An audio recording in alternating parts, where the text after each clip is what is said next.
ॐ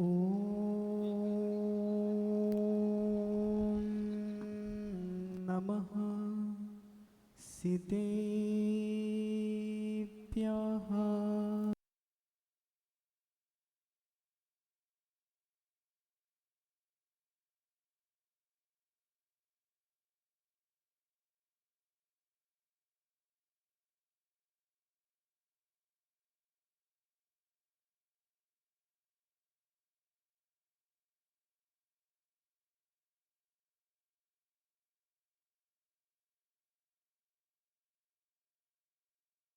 सिद्धे सिरसाणम सामी पाया दर्शन आपका शुभ हुआ, जागा अहो पुण्य ये, गाया गीत विशुद्ध भाव मन से, जीवहा हुई धन्य ये। पंचाचार प्रपाल समय से उत्साह उत्कर्ष हो, चर्याचार विशुद्ध सागर सदा, जीवंत आदर्श हो। नमो अरिहंताणं, नमो सिद्धाणं, नमो आयर्याणं, नमो वज्रायाणं, नमो लोई सव्यसाहूणं। जय बोलिए अनंत अनंत परम सिद्ध भगवान की, देवादिदेव खजरट श्री आदिनाथ भगवान की, अंतिम तीर्थेश वर्धमान शासन नायक भगवान महावीर स्वामी की जय। परम पूज्य राष्ट्र संत गणाचार्य गुरुदेवाचार्य श्री 108 विराग सागर जी महाराज की जय। परम पूज्य चर्या श्रोमणी अध्यात्म योगी आचार्य भगवान विशुद्ध सागर जी महाराज की जय हो। 3 कमनो कोटि महामुनि राजों की जय हो। बोले परम पूज्य मुनि श्री 108 यत्न सागर जी मुनिराज की, समस्त आचार्य संघ की। बिजली वाले भैया से निवेदन है, ये पंखड़ियां बहुत उड़ रही हैं तो पंखे बंद कर दें अगर आप मेरी आवाज सुन रहे हैं तो। बंधु, इस युग के महान जैन दिगंबराचार्य आचार्य भगवान विशुद्ध सागर जी महाराज के श्री चरण कमलों में हम और आप सभी विराजते हैं, जिनकी पावन पीयूष देशना जिनेन्द्र वाणी मनुष्यों जगत कल्याणी है। यह सर्वज्ञ शासन श्री जिन नमोस्तु शासन, जयवंत हो, जयवंत हो बीतराग श्रवण संस्कृति। बंधुओं, आचार्य भगवान उमा स्वामी जी महाराज तत्वार्थ सूत्र ग्रंथ के 5वें अध्याय में 38वें सूत्र में बतला रहे हैं, गुण पर्याय व द्रव्यम। सूत्र कौन सा है? गुण पर्याय व द्रव्यम। गुण और पर्याय वाला द्रव्य है, गुण पर्याय वाला द्रव्य है। आज का विषय सुनने में छोटा लग रहा होगा, सूत्र छोटा सा लग रहा होगा, लेकिन इस सूत्र को जिसने में उतार लिया, अपने आचरण में उतार लिया, वह जीवन में कभी भी दुखी नहीं हो सकता है, संकलिष्टता को प्राप्त नहीं हो सकता है। लेकिन उस सूत्र को अपने आचरण में उतारना पड़ेगा। वह सूत्र कौन सा है? गुण पर्याय व द्रव्यम। जिसमें गुण भी हो, जिसमें पर्याय भी हो, वही द्रव्य है।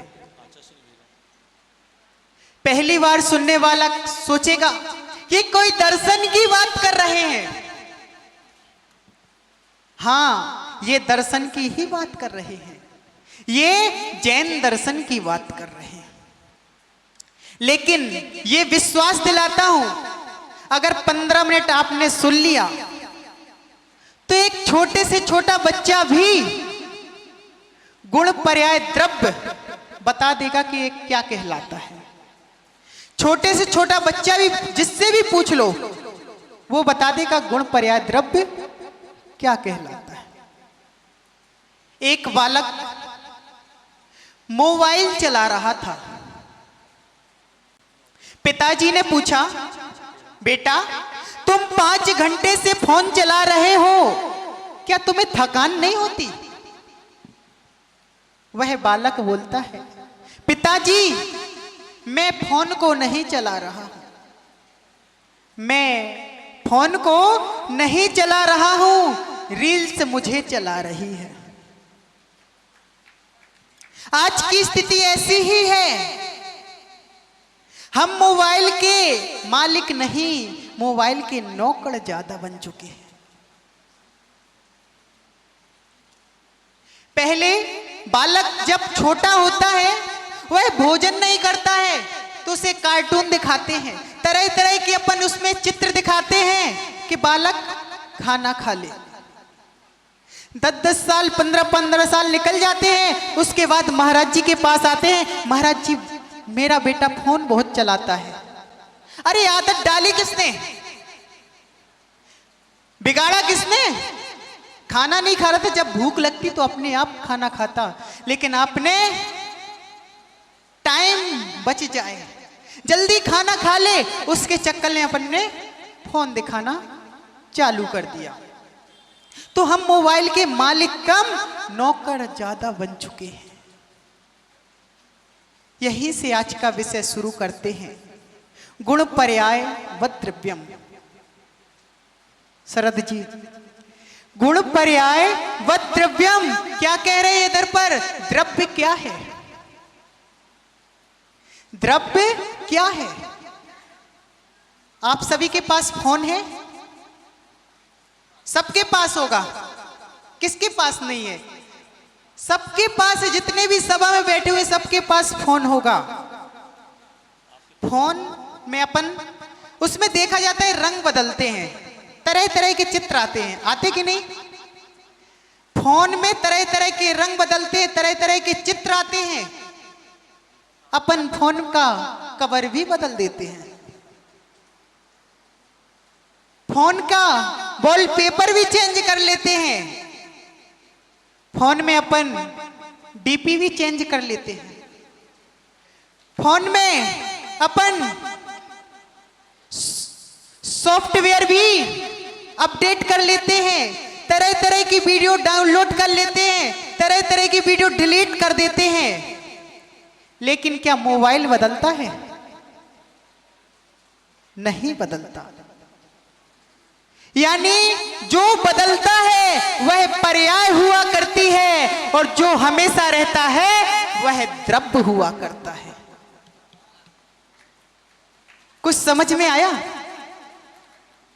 फोन में तरह तरह की चीजें बदलती रहती है, तरह तरह की मूवियां अपन देखते हैं, डाउनलोड करते हैं, वीडियो डिलीट कर देते हैं, तरह तरह के अपन उसमें और भी सॉफ्टवेयर डाउनलोड करते हैं, और फिर काम होने के बाद अपन डिलीट भी कर देते हैं, उसमें पड़े भी रहते हैं। वो जो परिणाम बदलता रहता है वह पर्याय हुआ करती है, और जो फोन हमेशा रहता है वह द्रव्य हुआ करता है। जैसे आम का पेड़ का एक उदाहरण लेते हैं। एक छोटा बीज होता है, एक बीज जब अपन उसको बोते हैं तो सबसे पहले पौधा बनता है, पौधा बनने के बाद पेड़ बनता है, पेड़ बनने के बाद उसमें फूल आया करते हैं, फूल आने के बाद उसमें फल आया करते हैं, फल आने के बाद कुछ समय बाद उस वृक्ष से पत्ते झड़ जाया करते हैं, पत्ते उसमें झड़ जाया करते हैं। याद रखना, जो बदल रहा है लेकिन पेड़ शाश्वत रहता है। पेड़ वही रहता है कि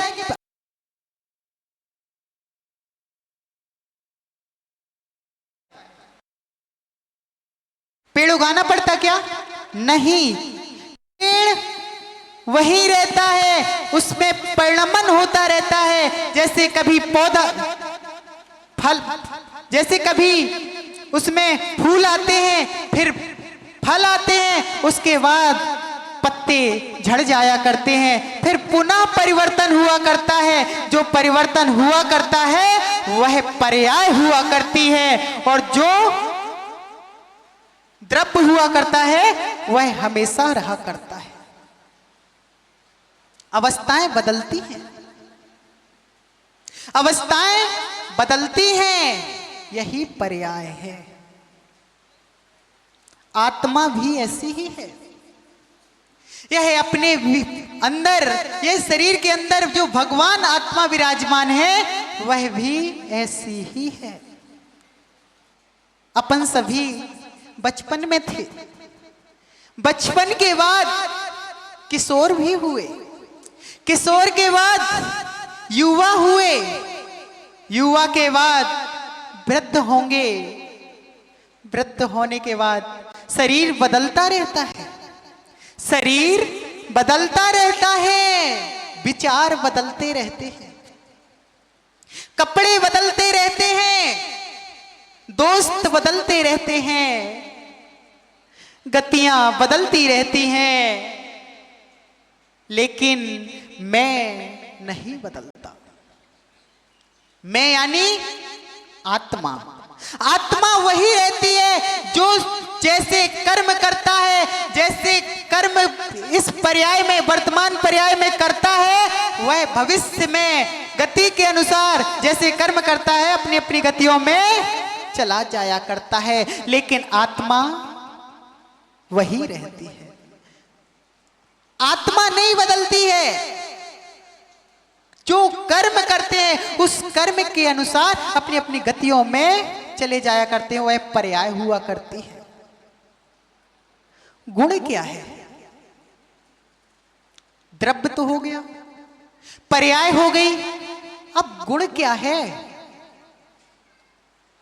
तो बंधुओं, आप सभी ने गुलाब जामुन खाया होगा, खाया कि नहीं? वैभव भैया, गुलाब जामुन खाया होगा, वह कैसा होता है? मीठा होता है। मीठा कैसा होता है? आपसे पूछा जाए, आपने गुलाब जामुन खाया है, लेकिन गुलाब जामुन कैसा होता है? तो आपने बता दिया मीठा होता है। अब मीठा कैसा होता है? तो आप कहेंगे महाराज जी आप भी खा लो, आपको पता चल जाएगा मीठा कैसा होता है। जैसे चीनी होती है, चीनी का गुण क्या है? मीठापन। क्या अपन चीनी से कभी मीठापन अलग कर सकते हैं? नहीं कर सकते। जैसे चीनी से मीठापन अपन अलग नहीं कर सकते हैं, वह चीनी का गुण मीठापन है। चीनी से कभी मीठापन दूर नहीं होता है। अग्नि से उष्णता अलग कर सकते हैं क्या? अग्नि उष्ण होती है, अपन उससे कभी उष्णता अलग नहीं कर सकते। ऐसे ही यह आत्मा है, यह आत्मा का स्वभाव ज्ञान दर्शन है। आत्मा से कभी अपन ज्ञान दर्शन अलग नहीं कर सकते हैं। बंधुओं, ये आत्मा भी ऐसी है, इसे जिस रूप में ढालो विस रूप में ढल जाती है। अपन इस पर्याय में जन्म लिया और जन्म लेने के बाद जैसे जैसे कर्म करते रहते हैं, वैसे वैसे अपने कर्म बंधते जाते हैं, और जैसे जैसे कर्म बंधते जाते हैं वह आत्मा उस गति में कभी त्रेंच बनती है, कभी देव बनती है, कभी मनुष्य बनती है। जिस प्रकार से अपन कर्म करते हैं उस प्रकार से कर्म बनती है और कर्म के अनुसार यह संसार में भटकती रहती है। एक युवक आया हमारे पास और बोला, महाराज जी गुस्सा बहुत आता है। मैंने कहा, गुस्सा आता है? अगर गुस्सा आता होता तो हर किसी के ऊपर गुस्सा आना चाहिए। हर किसी के ऊपर गुस्सा क्यों नहीं आता? गुस्सा स्वभाव नहीं है, ये अनादि के संस्कार है। अनादि संबंधे चा, ये अनादि के संस्कार है। गुस्सा कभी जीव को आता नहीं है, गुस्सा को लाया जाता है। अगर गुस्सा आता होता तो गुस्सा हर किसी के ऊपर आना चाहिए। आप सभी दिल्ली वासी, दिल्ली के लोग हैं। दिल्ली में तो ज्यादातर ऑफिस लोग जाते होंगे। तो जब ऑफिस जाते हैं तो अपन ऑफिस जाते तो अपन कभी लेट भी पहुंचते हैं, बहुत सारी गलतियां भी करते हैं। और जब गलतियां करते हैं तो क्या, जब अपन को बॉस डांटता है और जब बॉस डांटता है तो क्या अपन पलट के जवाब देते हैं? क्या नहीं देते हैं। क्यों? क्योंकि अपन को पता है अगर हमने पलट के जवाब दिया तो हमें नौकरी से निकाल दिया जाएगा। अपन गुस्सा किसके ऊपर करते हैं? गुस्सा उसके ऊपर करते हैं जो अपन से छोटा है, बलहीन है, जो अपना कुछ बिगाड़ नहीं सकता है। अपन गुस्सा उसके ऊपर करते हैं। तो गुस्सा कभी आता नहीं, गुस्सा को जबरदस्ती लाते हैं और उसके ऊपर लाते हैं जो अपन का कुछ बिगाड़ नहीं सकता है। अगर गुस्सा आता होता तो गुस्सा सिद्ध भगवान को भी आना चाहिए। तो उनको नहीं आता, क्यों? क्योंकि उनका स्वभाव गुस्सा करना नहीं। ऐसे ही जीव का स्वभाव ज्ञान दर्शन है, ना कि गुस्सा करना है। पर्याय क्या है? आज खुशी है, कल गम भी हो सकता है। आज सम्मान हो रहा है, कल अपमान भी हो सकता है। आज सफलता प्राप्त हो रही है, कल असफलता भी मिल सकती है। याद रखना, ये सब आते जाते रहेंगे, यही पर्याय है। उस संसार में आए हो तो पर्याय का परिणमन तो चलता रहेगा। आचार्य भगवान पंचास्तिकाय में बतलाते हैं कि गति से शरीर, शरीर से इंद्रिय, इंद्रिय के विषय के सेवन से राग और देश, राग और देश से फिर गति। चक्र चल रहा है। अगर इससे बाहर निकलना है, इससे गतियों से अपन को बाहर निकलना है, तो आज केवल 3 बातें याद रखना है। आज केवल 3 बातें याद रखना है। पहली बात, जो रहता है वह द्रव्य है। जो रहता है वह द्रव्य है। दूसरी बात, जो कभी नहीं छूटता, जो कभी नहीं छूटता, जैसे मिश्री से मिठास कभी अलग नहीं होती, वह पर्याय है, गुण है। तीसरी बात, जो हर पल बदलता रहता है, वह पर्याय है। अगर इन 3 बातों को अपन ने जीवन में अपने उतार लिया, अपने आचरण में उतार लिया, तो अपन कभी दुखी नहीं होंगे। इस संसार से जल्द से ही जल्द अपन इस संसार से निकल जाएंगे। और इस संसार से निकल गए ना, तो अपना जीवन, जो इस संसार में चक्र चल रहा है, उस चक्र से बाहर निकल गए तो समझ लो अपन का बेड़ा पार हो जाएगा। इसी पुनीत मंगल भावना के साथ जय बोलिए आचार्य भगवान विशुद्ध सागर जी महाराज जी की नमोस्तुते।